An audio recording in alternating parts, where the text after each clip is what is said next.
talk a little bit about the right arm and the right elbow in particular in the golf swing. It's a joint that is very problematic for most golfers. The right arm, there's really three main functions that the right arm does through the shot. One is to stabilize the amount of post-impact club face closure. The more we straighten the right arm, the more the club face has to roll over prematurely post-impact. I tend to be along the line of thought of what Lee Trevino talked about, having the club face looking at the target longer. The longer we can keep the club face looking at the target post-impact, the better. I agree with that. Straightening the right arm tends to close the club face. The second problem of the right arm straightening tends to be loss of control of low point. So it's easy to hit fat shots or start having problems with low point because this appendage of ours starts straightening and we have to control that.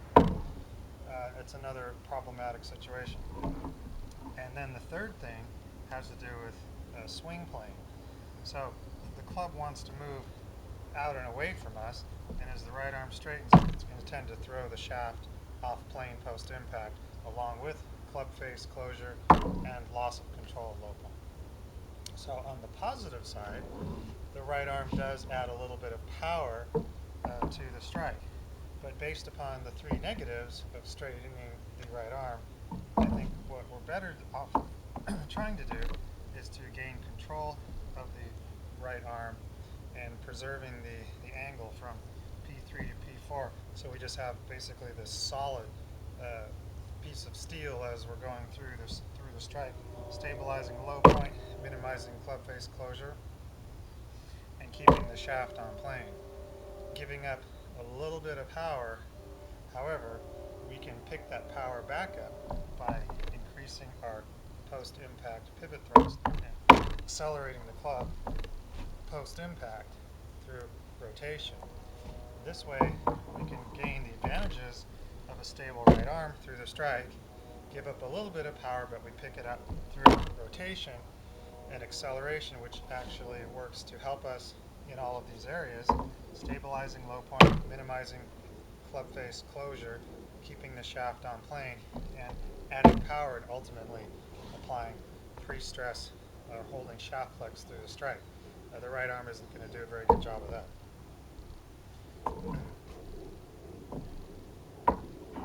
Now, how do we go about doing this? Well, there's a relationship between keeping the right arm flexed and our ability to accelerate through the strike.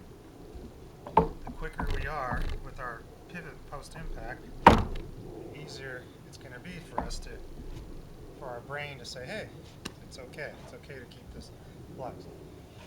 Another thing is, most golfers, you're going to see a straightening of the right arm at some point, past P4 up to PV5. However, in my thoughts and my studies of the swing, and even looking at other sports, I really don't see any reason why we absolutely have to ever straighten the right arm. We certainly see flex in the left arm post-impact, what's called the chicken wing.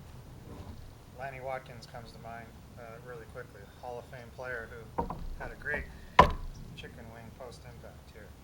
Now, the chicken wing is not necessarily such a bad thing, obviously, if the post-impact pivot acceleration is actively engaged and working at full speed.